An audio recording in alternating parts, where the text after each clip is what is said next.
Making entertainment is incredibly difficult. Wait, no, that's not right. Making good entertainment is incredibly difficult, right? Animation is a series of images played in rapid succession, which means that the animator animates every individual frame. A video game is a large collection of potentially millions of lines of code that full teams of individual people have to program. The average movie can potentially have hundreds of scenes, all of which have artists that work on practical effects and CGI. And there's actors as well, which can range in the hundreds if the movie hires their background actors. And that's not even mentioning writers, editors, and all the jobs that can account for the countless nuances of all these art forms.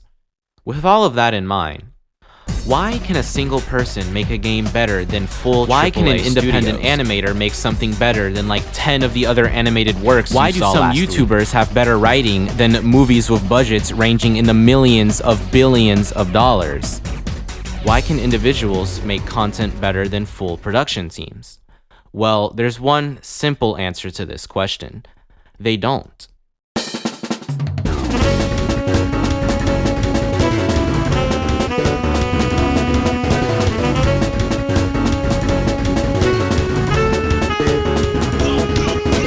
Why can we look at this group of games, then look at this one, then say that this group is objectively better than that group?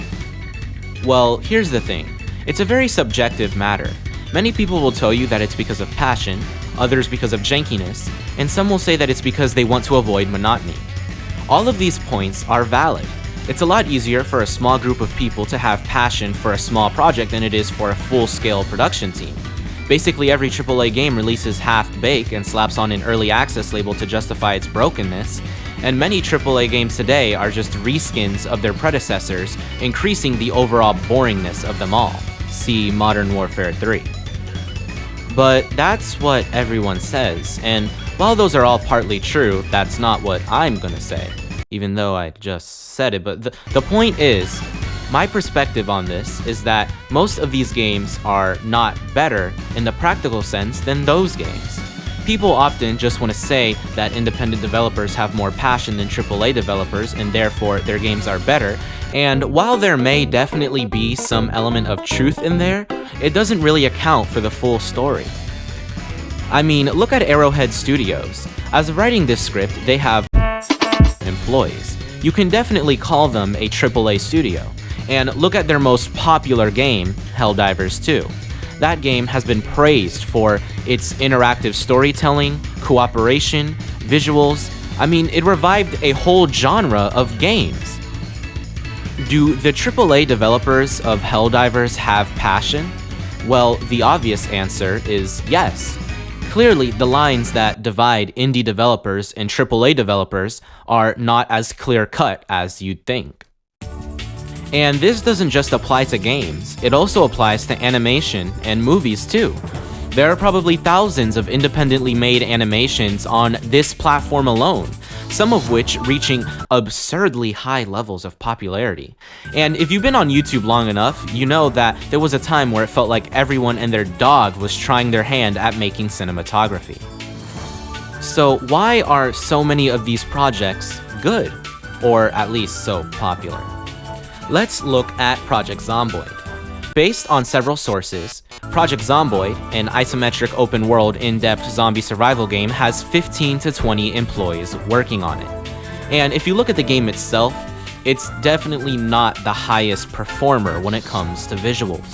In fact, while it doesn't really look like it, the game is technically 2D, which you can see by looking at gameplay from older builds.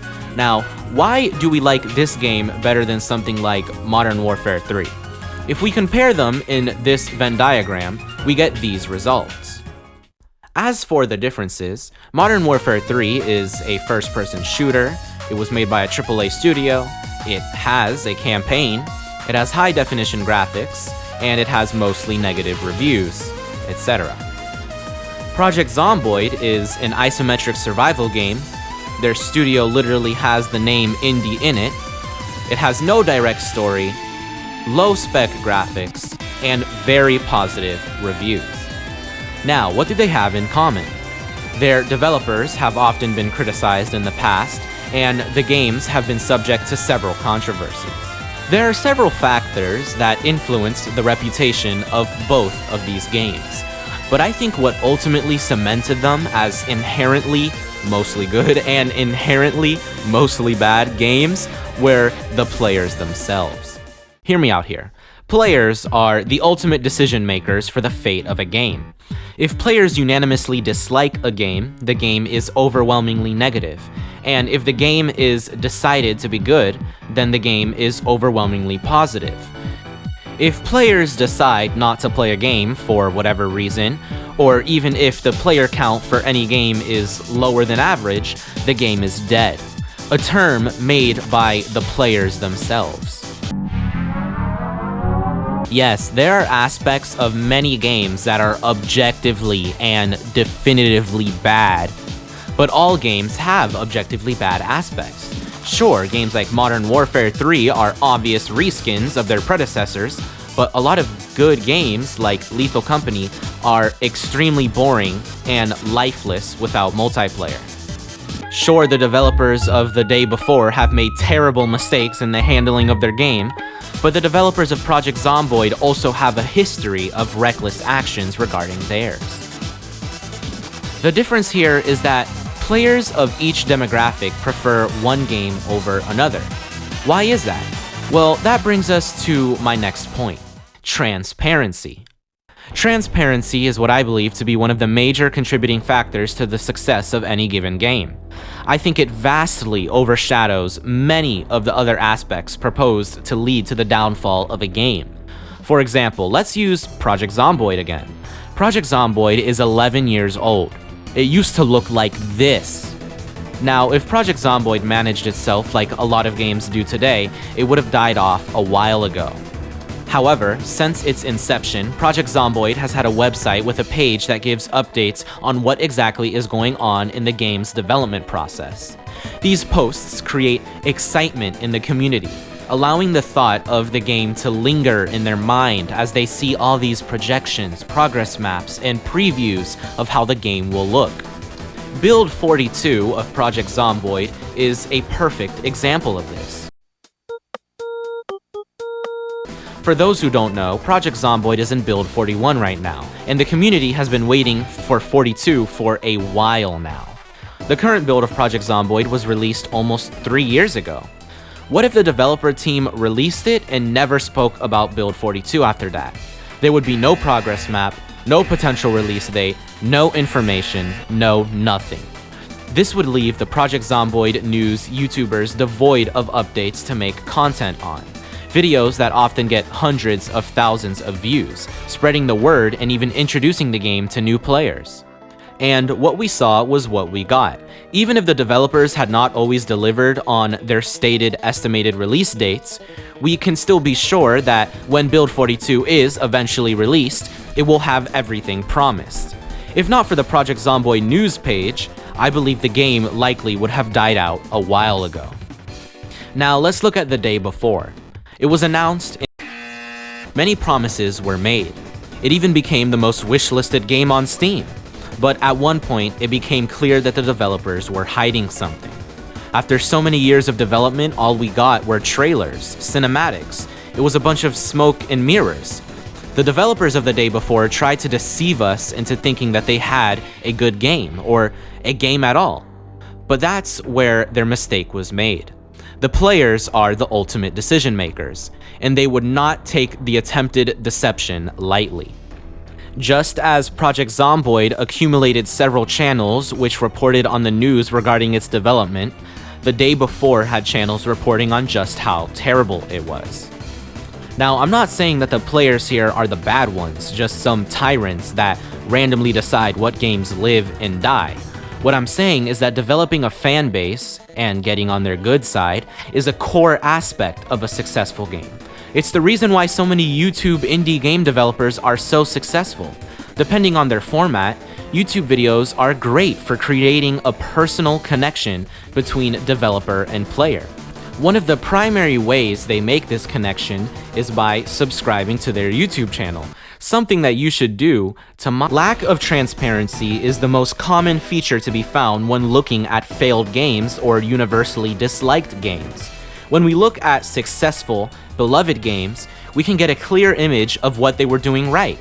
One great example is this small little game you might have heard of. It's called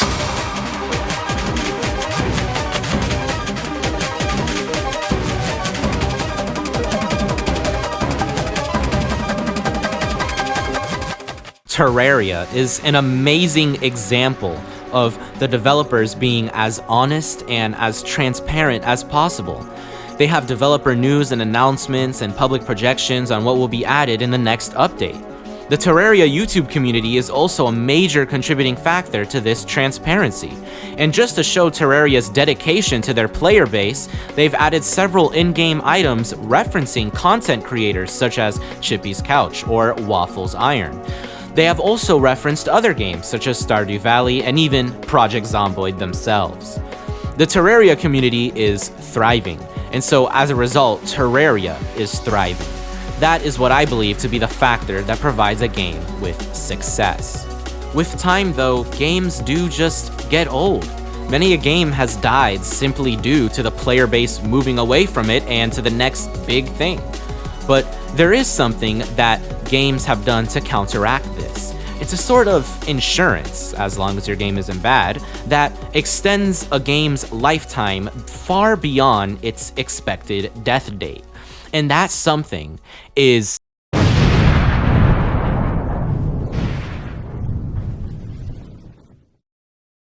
Answer me this. Why does Left 4 Dead 2, a game almost as old as me, still have player counts in the thousands? Well, you might say something along the lines of, it was a really good game, but let's think about this for a moment. Would the avid Left 4 Dead 2 player still play the game if it was just campaign, no multiplayer? Probably not. Left 4 Dead 2 has been out for a little over 15 years now, and yet people keep coming back to it. I believe that is because of its multiplayer function, one which presents itself in many other games that have essentially been immortalized. I mean, even Left 4 Dead 1 still gets players, even if it isn't as much as 2. This is especially evident if you look at games that began during the explosion of Battle Royale. PUBG was released 7 years ago. I don't even know how a single-player PUBG would work, but if it was a single-player game, or it had bad multiplayer mechanics, it probably would have been forgotten by the 3rd or 4th year, or even less. This also applies to Fortnite. As much as I dislike the game, I still have to admit that their move to switch away from the story-based zombie survival building genre, or whatever it was supposed to be, to the live service battle royale format was an exceptional business move. The game has consistent player counts in the millions, and because of the live service format I just mentioned, does not show any signs of stopping. And then there's Minecraft. I know for an absolute fact, if there were no Minecraft servers, no multiplayer, not even LAN connection, the game would be dead in the water right now. I mean, if I'm being honest, the community would probably just find some way to mod it in, kind of like Subnautica, but that isn't the point I'm trying to make. I could find so many more examples of games that wouldn't exist without multiplayer and put them all up into an edit on a screen, but come on guys, you know I would never.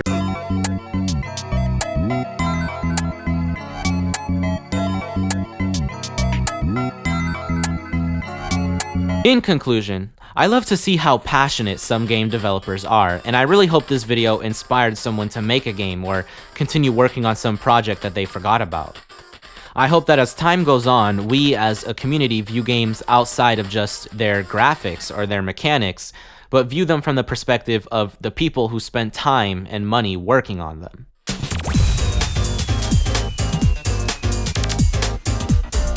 So with all that being said, on to the obligatory YouTube algorithm stuff. If you enjoyed this video, make sure to click the button which displays a thumb pointing in the up direction. And if you want to see more of my videos, please hit the button with text that says subscribe and the bell icon that appears after doing so. If there were any flaws in my logic or an important piece of information that I missed, please let me know in a calm and orderly fashion down in the comments. And if you have any videos idea for me, let me know in the comments as well. I'd love to get video ideas from there instead of coming up with them myself. With all of that out of the way, thanks for watching, and goodbye. It was unique. It was a unique sound we created there.